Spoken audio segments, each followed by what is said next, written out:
Namun kisah ini diabadikan oleh Allah Subhanahu wa taala dalam Al-Qur'an agar kita semuanya bisa mengambil pelajaran bahwa betapa bodohnya orang yang menjadikan selain Allah sebagai sesembahan.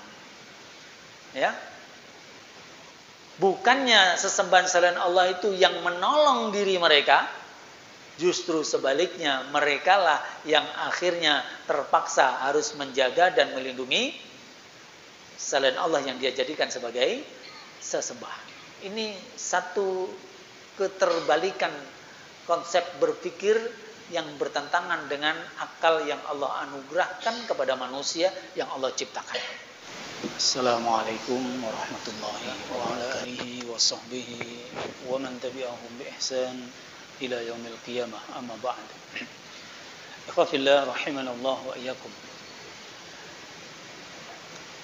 Kita lanjutkan, termasuk juga yang harus kita pahami dari apa yang difirmankan Allah dalam hadis qudsi yang tadi kita sebutkan, bahwasanya Allah mengatakan ana aghnash syuraka'i 'anil syirki man 'amila 'amalan asyraka fihi ma'i ghairi taraktuhu wa syirkahu. Allah mengatakan dengan sangat tegas, aku paling tidak butuh terhadap persekutuan dari para sekutu. Barang siapa yang mengerjakan sesuatu perbuatan, satu amalan yang dia di dalam ibadah yang dia lakukan, amalan tersebut dalam kondisi menyekutukan diriku yaitu Allah dengan selain diriku yaitu selain Allah, maka Allah mengatakan taraktuhu wa syirkah. Niscaya aku akan meninggalkannya dan juga meninggalkan sekutunya. Termasuk yang bisa kita ambil faidah sebagaimana ini dimasukkan di dalam bab tahrim ar-riya di dalam kitab Zuhud di hadis-hadis dalam Sahih Muslim. Ini juga sebuah ungkapan yang sangat tegas bahwa siapa saja yang ketika beribadah kemudian tidak memurnikan ibadah itu ikhlas hanya karena Allah, maka dia akan sangat merugi alias sia-sia. Maka ketika seseorang betul-betul berada di atas konsep dan pondasi tauhid yang kokoh, maka dia betul-betul menjadi sosok manusia yang tidak akan bergantung kecuali hanya kepada Allah. Ya, dia akan senantiasa berusaha menjadikan orientasi utama satu-satunya itu hanyalah Allah Subhanahu wa taala dalam semua apa yang dia lakukan. Kalau tadi kita bahas dalam konteks yang khusus yaitu perbuatan kesyirikan menjadikan selain Allah sebagai sesembahan dalam makna yang khusus, namun sesungguhnya hikmah yang juga sangat besar di dalam firman Allah dalam hadits qudsi ini adalah bagaimana agar kita di setiap amalan kita memurnikan niatan dan tujuan dalam hati kita saat mengamalkan apapun dari amalan ibadah. Jangan pernah pedulikan selain Allah. Jangan pernah terpengaruh dengan yang selain Allah. Apa contohnya? Kita lagi baca Quran pelan-pelan saat sendirian. Begitu tahu ada orang lain dekat mendengar, kita kencangkan. Yang tadi bacanya sekedarnya, begitu sudah sadar ada yang mendengarkan, berusaha difasih-fasihkannya. Apakah memfasihkan bacaan itu keliru? Sama sekali tidak. Justru harus difasihkan. Tapi ketika itu diniatkan dalam rangka untuk selain Allah, riya, sum'ah, maka itu akan menjadikan sebab dia akan ditinggalkan oleh Allah. Artinya Allah tidak jadikan amalan dia sebagai kebaikan, kesolehan di sisi Allah Azza wa Jalla. Maka sungguh seseorang yang benar-benar di dalam dirinya ada tegaknya tauhid yang kuat, dia akan menjadi manusia yang bebas. Orang mau memuji dia enggak bikin dia melambung, orang membenci atau mencaci dia enggak menyebabkan dia tumbang. Semangat dia hanya karena Allah, bukan karena banyak pengikut. Semangat kalau sedikit loyo. Bukan ketika orang menunjukkan pandangan ridhonya kita semangat, kemudian ketika orang menunjukkan pandangan tidak ridhonya kemudian kita jadi rapuh. Tidak, semata-mata adalah yang dilihat adalah pandangan Allah Subhanahu wa taala. Ya, sebagaimana ungkapan Nabi Muhammad SAW ketika berdakwah ke Taif bukan disambut malah disambit istilahnya kan. Bukan disambut dengan dimuliakan, justru dihinakan. Bukan diberikan sesuatu yang bisa memberikan manfaat kepada Rasulullah SAW. Ya, penyambutan, suguhan, tempat dan seterusnya, justru diintimidasi, disakiti. Begitu luar biasa kondisi fisik dan juga kebatinan beliau dalam cobaan yang berat dalam dakwahnya. Apa yang diungkapkan Nabi SAW, asalkan engkau ya Allah tidak murka kepadaku, aku tidak peduli dengan semua itu. Apakah cukup dari situ? Sampai di situ? Tidak. Bahkan beliau tidak setuju ketika malaikat penjaga gunung ingin membinasakan penduduk Taif. Nabi tetap punya harapan.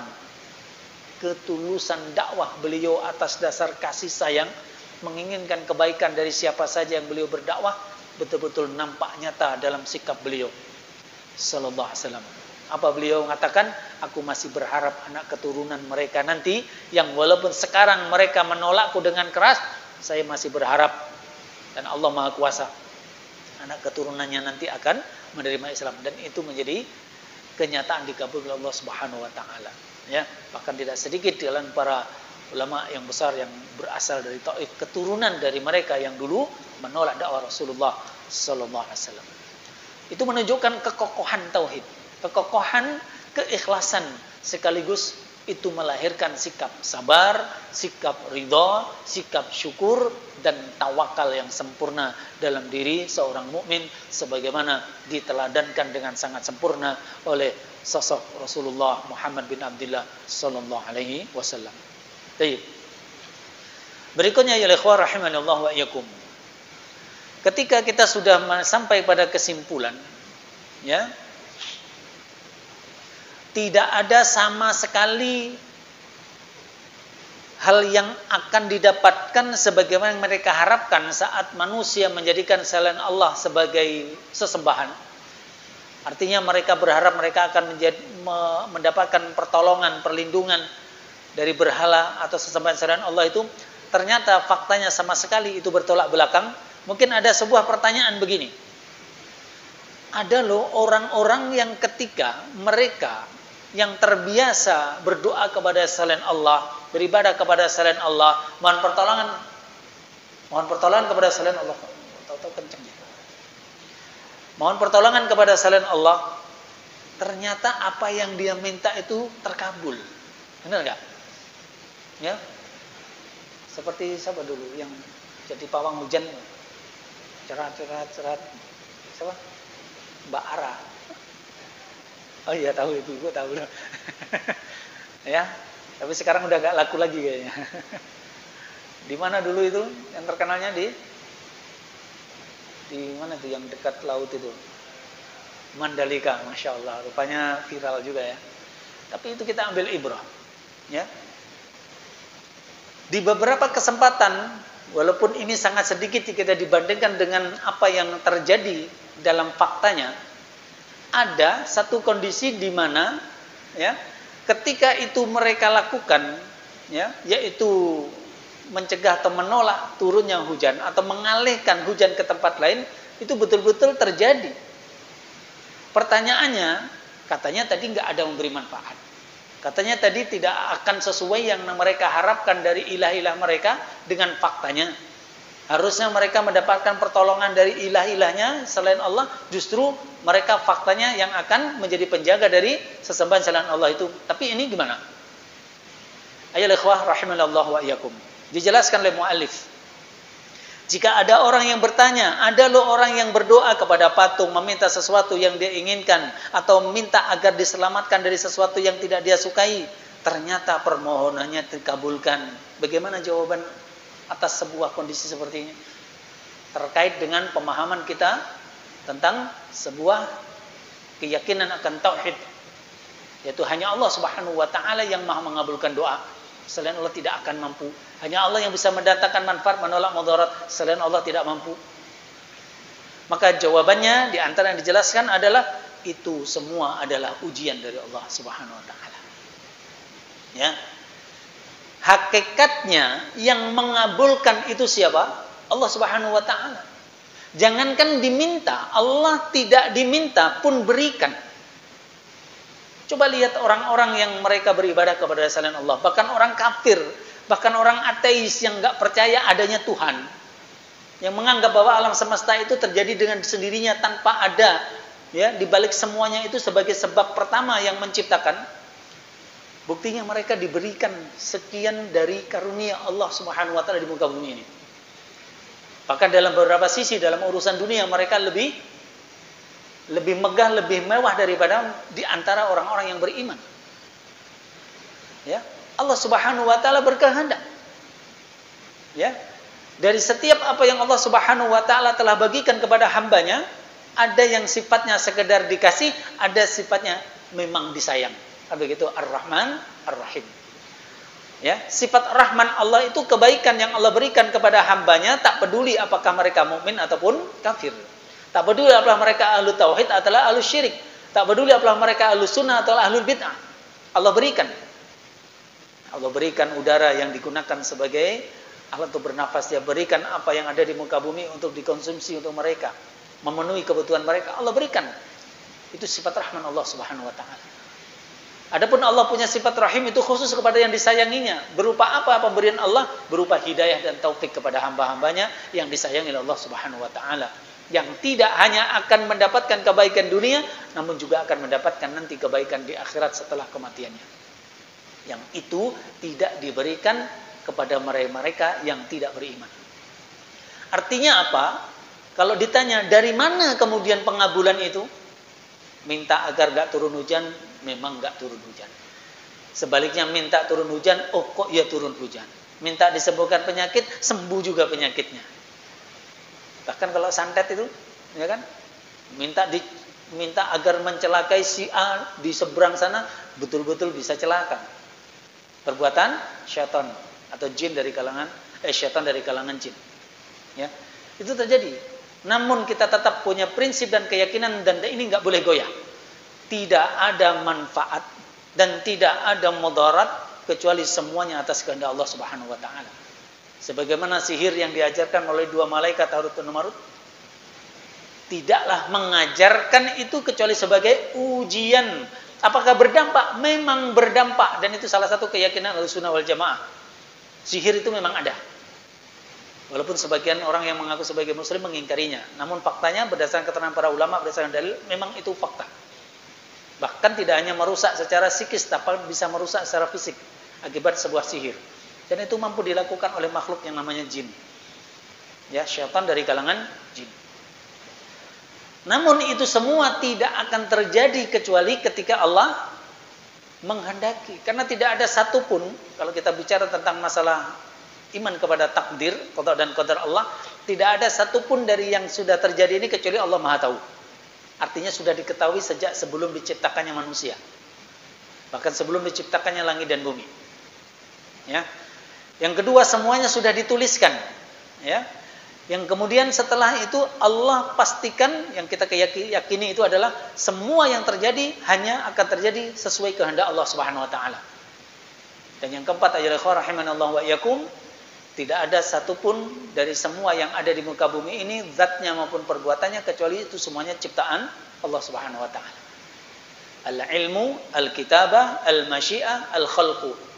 Ini adalah yang harus kita miliki saat kita ingin memiliki keyakinan yang benar tentang, atau keimanan yang benar terhadap qada dan qadar Allah atau takdir Allah Subhanahu wa taala. Artinya apa? Jangankan orang minta, walaupun menggunakan perantara selain Allah, tidak minta saja Allah kasih ketika Allah kehendaki. Yang pertama, yang kedua itu sebagai ujian, cobaan. Karena sesungguhnya ya ikhwan rahimani Allah wa iyyakum, Allah Subhanahu wa taala dengan hikmahnya terkadang memberikan kemudahan jalan-jalan untuk maksiat. Benar enggak? Ada di antara kita pasti akan mengalami atau pernah mengalami satu kondisi sedemikian rupa yang kalau di masa lalu atau di tempat yang lain itu sulit untuk kita melakukan ini dan itu dari sebuah perbuatan maksiat, namun suatu ketika di satu waktu, di satu tempat itu begitu mudahnya.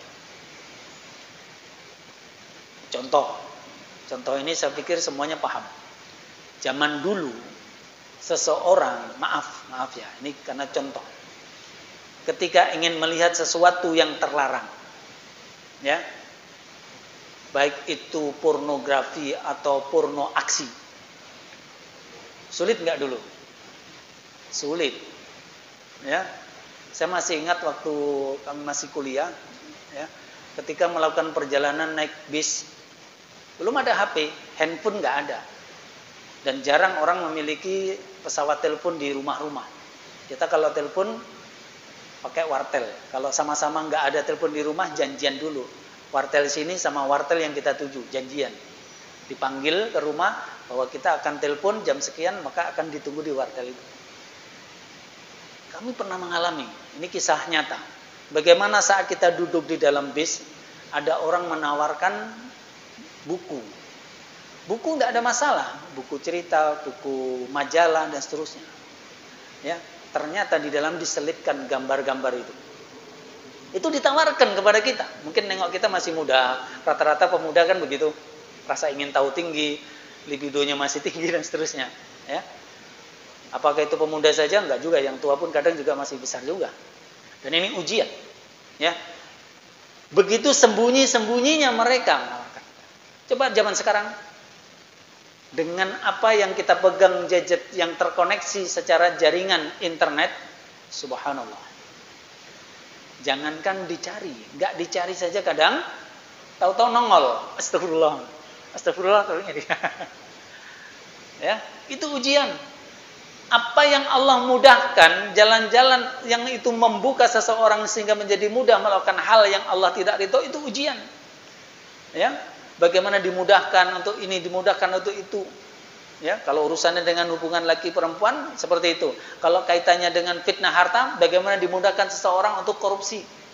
Ada loh posisi tertentu, kondisi tertentu begitu mudahnya. Dia punya jabatan, punya kewenangan, kemudian sistem administrasi keuangan di situ lemah, atau kemungkinan dia sendiri yang menciptakan, dia sendiri yang mengambil manfaatnya, celahnya. Sehingga apa? Di situ Allah menguji dia, dimudahkan. Samalah seperti gini, kita lagi jalan, tahu-tahu tergeletak uang merah-merah ada 5 lembar. Berapa itu? 500 kan? Begitu dibilang merah langsung tahu, padahal belum nengok angkanya, belum nengok barangnya. Dari jauh aja udah nampak ya kan? 100.000. Ketika kita berjalan, kemudian melewatinya, apa yang kita lakukan saat menemukan itu? Apa seperti kebanyakan rezeki anak soleh katanya. Terus diambil, ini rezeki saya. Apakah seperti itu? Tidak. Barang temuan tidak secara otomatis menjadi milik yang menemukan. Barang temuan itu masih statusnya menjadi hak milik dari pemiliknya. Maka seseorang yang menemukan barang temuan, apalagi itu barang berharga, dia punya tanggung jawab untuk mengembalikan. Kalau nggak berani mikul tanggung jawab, jangan diambil. Ya. Maka itu ujian. Kita pasti akan waduh, diambil enggak ya? Kalau saya ambil, kemudian saya cari pemiliknya, repot kali, udah enggak dapat apa-apa, cuman disuruh nengok saja. Ya, malah tanggung jawab. Atau paling selamanya ya sudah, kita pura-pura enggak tahu saja, atau kita ambil. Kebanyakan manusia di zaman sekarang kalau menemukan seperti itu apa? Seakan-akan itu rezeki untuk dia halal. Padahal itu tidak. Itu contoh. Ya. Maka sebagaimana juga penggambaran tadi kita berikan 2 contoh, baik dalam urusan fitnah syahwat terhadap wanita atau fitnah syahwat terhadap harta. Terkadang Allah berikan kemudahan, namun sesungguhnya itu adalah ujian. Sebagaimana sebuah kisah yang cukup dikenal dan banyak disitir di beberapa majelis. Ya, bagaimana digambarkan satu rombongan dalam satu kapal, kemudian berada di tengah lautan. Saat itu ada badai besar. Apa yang terjadi? Maka di antara penumpang kapal itu bermacam-macam cara dia mencari pertolongan. Dan mayoritasnya mereka terjebak dalam kebiasaan ibadah yang penuh dengan kesyirikan. Akhirnya saat dalam kondisi seperti itu, dia memanggil si A, memanggil si B, yang itu adalah nama-nama selain Allah yang dituhankan oleh mereka. Ya, Disebut ini syekh, ini kiai, ini disebut ini tolonglah. Kemudian adalah salah seorang di antara mereka seorang mukmin, seorang ahlu tauhid. Maka melihat kondisi seperti itu dia berusaha memberikan nasihat, ya akhi, wahai saudaraku, jangan seperti itu. Minta tolonglah hanya kepada Allah. Jangan justru dalam kondisi seperti ini melakukan perbuatan yang mendatangkan kemurkaan Allah karena kita menyeru kepada selain Allah.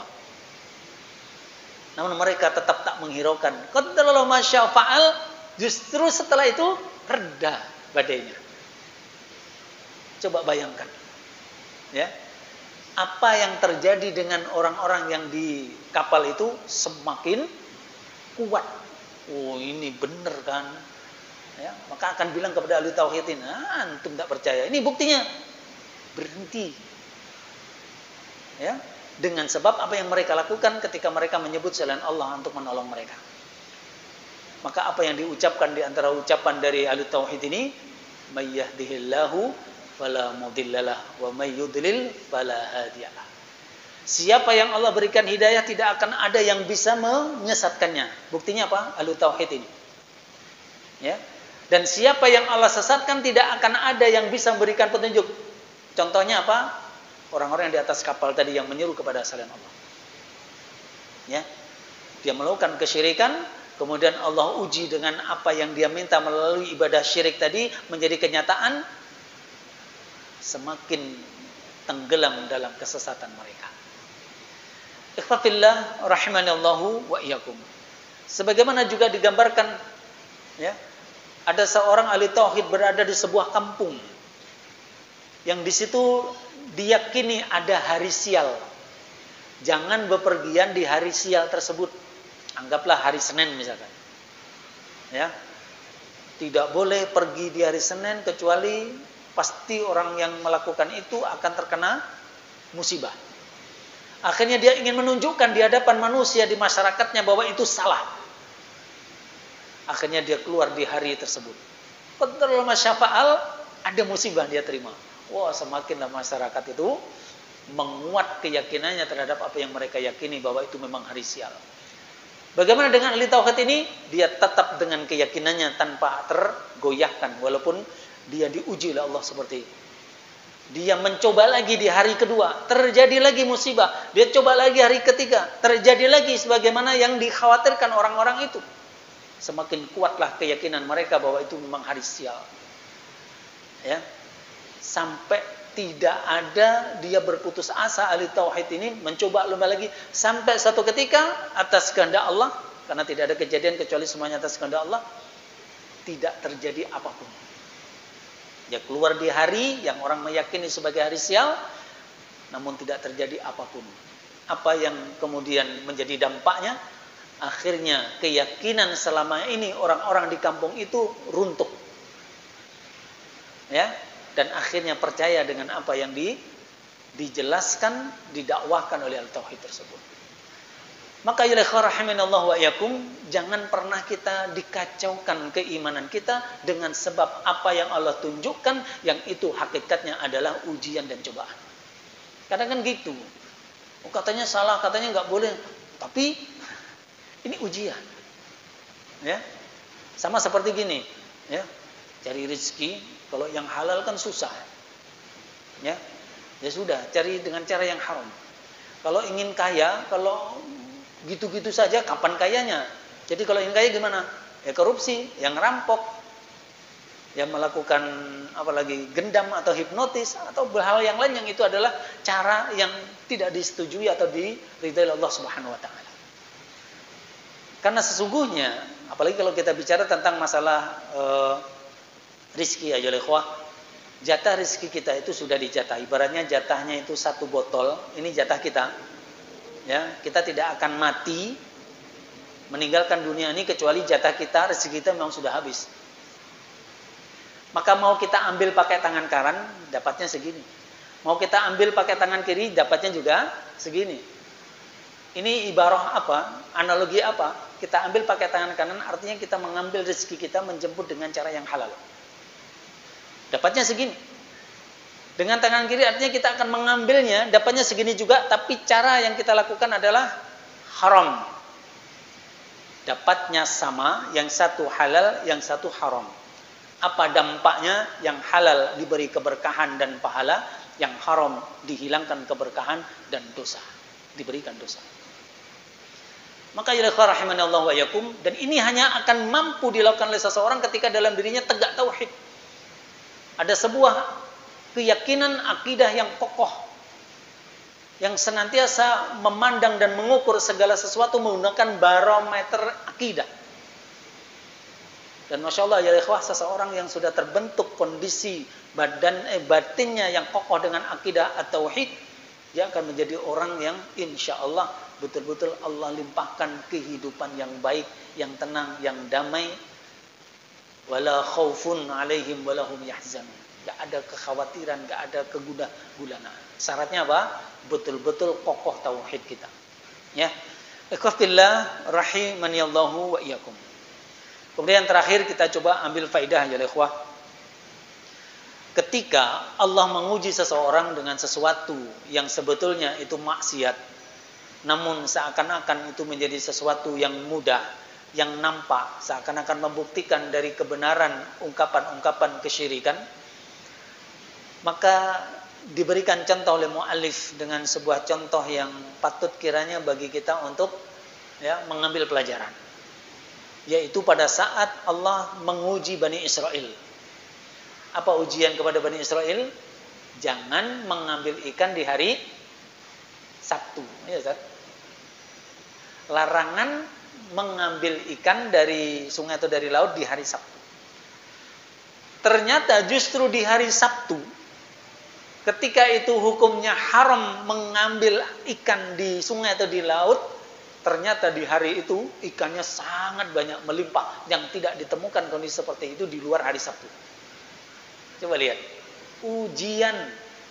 Apa yang dilakukan oleh Bani Israel? Bani Israel ini orang cerdas.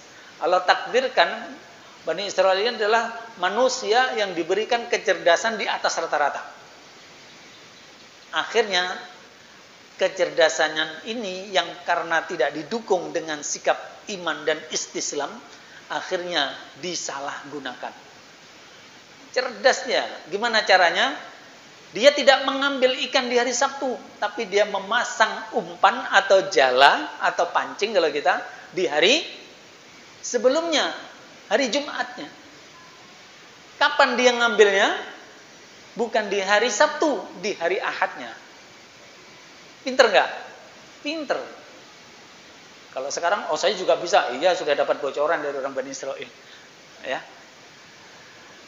Dia melakukan satu perbuatan yang hakikatnya melanggar larangan Allah, tapi dia rekayasa dengan sebuah tipu daya muslihat. Dan hakikatnya kembali kepada apa yang menjadi niatan dalam hatinya. Ya. Dia tetap dihukumi sebagai orang yang melanggar larangan Allah, bahkan digambarkan di surah Al-Baqarah 65, walaqad 'allamtumul ladzina tadaw minkum fis sabti faqulna lahum kunu qiradatan khasiin. Sesungguhnya kami telah ketahui orang-orang yang melanggar di antara kalian di hari Sabtu. Ya. Sehingga perbuatan mereka yang seperti itu, Allah mengatakan, lalu kami berfirman kepada mereka, atau Allah menakdirkan mengkutuk mereka, jadilah kalian kera yang hina. Jadi sampai ada yang mengatakan, ya jangan-jangan kera yang ada sekarang diantaranya keturunan mereka yang mendapatkan hukuman dari Allah Azza wa Jalla. Wallahu a'lam bishawab. Ya. Apa pelajaran bisa kita ambil ya ikhwah? Hati-hati dengan apa istilahnya ini ya? Berkilah ya. Ya, tipu muslihat yang kita sengaja. Contoh begini. Ini contoh ya. Walaupun tidak persis ya. Namun ini sesuatu yang harus kita pahami agar kita berhati-hati. Ya, saya sendiri mohon ampun kepada Allah dan mohon agar diluruskan niatan dan juga amalan agar mendapatkan ridha Allah dan dijauhkan dari kemurkaannya. Contohnya begini. Kita terikat dengan sebuah ikatan kerja dalam sebuah lembaga. Formal, informal, non formal, lembaga pemerintah atau swasta. Salah satu kesepakatannya biasanya apa? Jam kerja. Masuk jam 7:30 misalkan. Pulangnya jam 3:30 atau jam 5. Ya. Artinya apa yang dituangkan di situ tuh artinya apa? Bahwa jam kerja kita adalah mulai jam 7:30 sampai jam 4:30 atau jam 5. Artinya waktu yang kita miliki, tenaga yang kita miliki di jam tersebut adalah untuk bekerja di tempat kita terikat perjanjian tersebut. Ya. Maka ketika seseorang mengisi absen sesuai dengan jam kedatangan, ya, kemudian menyengaja, ini kalimatnya yang harus kita garis bawahi, menyengaja untuk bermuslihat. Saya kan sudah absen, bahkan saya absen jam 7, 30 menit sebelum batas akhir terlambat. Namun kemudian niatannya apa? Ya, yang penting absen. Habis itu kan terserah saya. Mau ke pasar, mau jalan-jalan, mau ke mall, mau tidur di rumah. Ya, dalam catatan administratif ada itu dianggap tidak masuk? Tidak ada. Kecuali ada sebuah sistem dengan pengawasan di setiap menit atau detiknya terawasi. Ada itu aplikasi itu berbasiskan GPS. Sehingga ketika kita membawa HP kan ini kebawa kemana-mana, ya. Kita di situ masih dalam cakupan coverage area lingkungan tempat kita kerja itu akan terbaca. Ketika dia keluar dari situ akan terbaca. Bahkan ketika dia hilang, tidak ada kontak, oh berarti dia dianggap telah meninggalkan tempat kerja. Namun keumumannya kan tidak sampai seketat itu. Kadang orang memanfaatkannya dan itu terjadi. Ya. Sekarang pertanyaannya, apakah setiap orang yang seperti itu absen kemudian pergi itu selalu salah? Tergantung kesepakatan. Tergantung kesepakatan. Yang sedang kita bahas adalah ketika kesepakatannya adalah tidak ada kelonggaran, bahwa orang yang absen dianggap bahwa dia sudah berada di lingkungan kerja dan menggunakan waktu tenaganya untuk bekerja. Kemudian dia justru bermuslihat seperti itu, hanya absen saja, habis itu kabur. Maka yang seperti ini dikhawatirkan mirip dengan perbuatan Bani Israel. Dan itu diharamkan. Kecuali ketika begini, absen memang di jam tersebut. Kemudian kebetulan di jam 10 memang ada kegiatan di luar sekolah. Ya, dan itu atas nama sekolah. Atau ada satu aktivitas sifatnya pribadi tapi sudah sepengetahuan seizin dari pimpinan atau perpanjangan tangan dari pimpinan atau lembaga yang punya hak wewenang untuk memberikan izin. Maka tentu di situ ya termasuk bagian yang dipahami karena kesepakatannya itu bukan satu pelanggaran.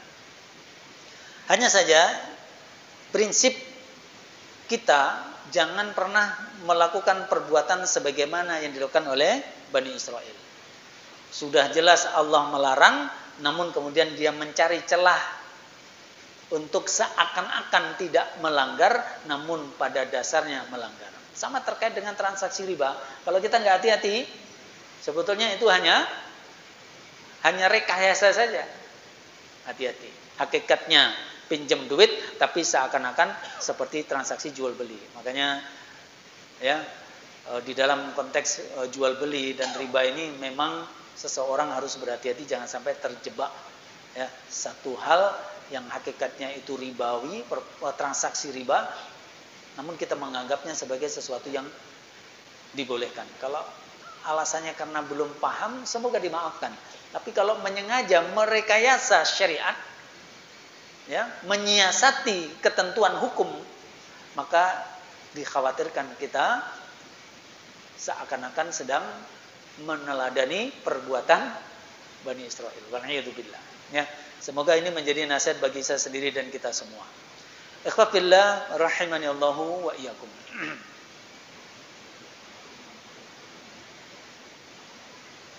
Dan sebagai penutup, ya,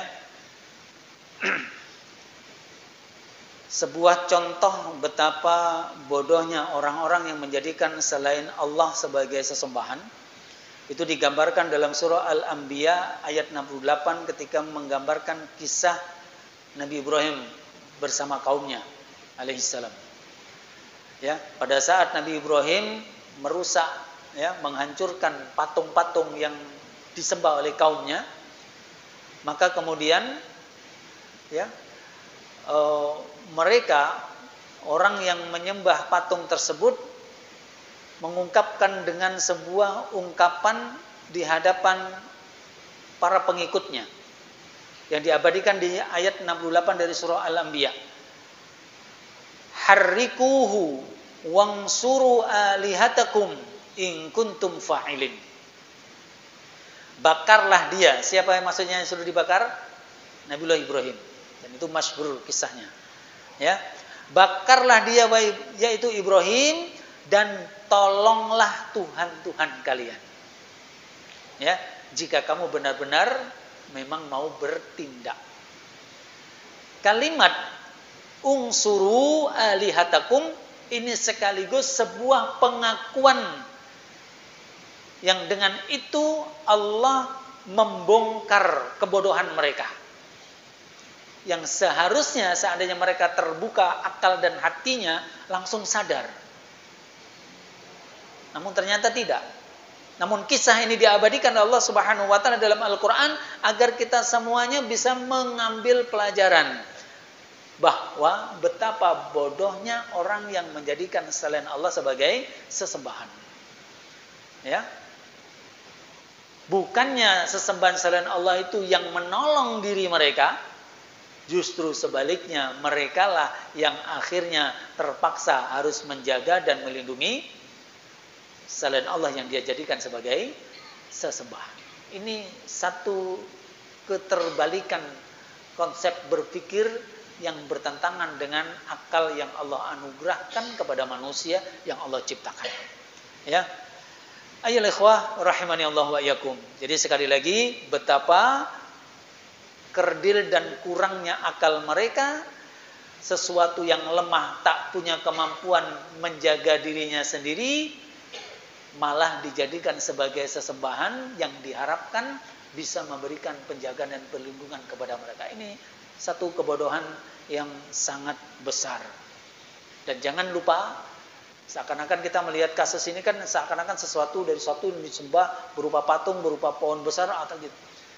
Termasuk di dalamnya adalah ketika seseorang melakukan kesyirikan, walaupun itu syirik kecil, yaitu riya, sum'ah, atau semisalnya yang merusak keikhlasan. Itu juga hakikatnya kebodohan. Saya melakukan ini biar dipuji, ya. Dengan pujian itu apa yang kita dapatkan kalau Allah tidak memuji kita? Saya melakukan ini agar mendapatkan harta dari manusia. Ya, siapakah perbendaharaan yang lebih luas dibandingkan dengan perbendaharaan di sisi Allah Subhanahu wa taala? Ya. Wal akhiratu khairu wa abqa. Dan akhirat, apa yang Allah siapkan bagi orang-orang yang beriman itu jauh lebih baik dan kekal dibandingkan apa yang diperebutkan manusia dari dunia di muka bumi. Dan akal sehat pasti akan memahami itu. Hanya saja kadang kita terjebak dalam tipu daya dari hawa nafsu kita yang ditunggangi oleh syaitan. Maka kita harus selalu berusaha dengan berbagai sebab wasilah untuk menguatkan iman kita, keikhlasan kita, tauhid kita, dan dalam waktu bersamaan mohon pertolongan kepada Allah Azza wa Jalla. Sebagaimana di antara yang sangat sering dibaca oleh Rasulullah SAW dari sebuah doa adalah ya muqallibal qulub tsabbit qalbi ala dinik. Wahai zat yang membolak-balikkan hati, tetapkanlah hatiku di atas agamamu. Dan agama, dalam agama Islam, agama Allah Subhanahu wa taala, paling intinya adalah kalimat la ilaha illallah, mentauhidkan Allah dalam seluruh peribadatan kita.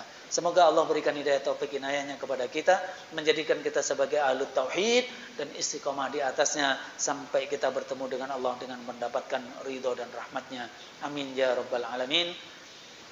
Itu saja yang bisa kami sampaikan. Kita berarti masuk ke 75 bagian akhir di malam hari ini, dan ayat berikutnya 76 insyaallah akan kita sampaikan di pertemuan yang akan datang. Mohon maaf atas salah dan khilaf.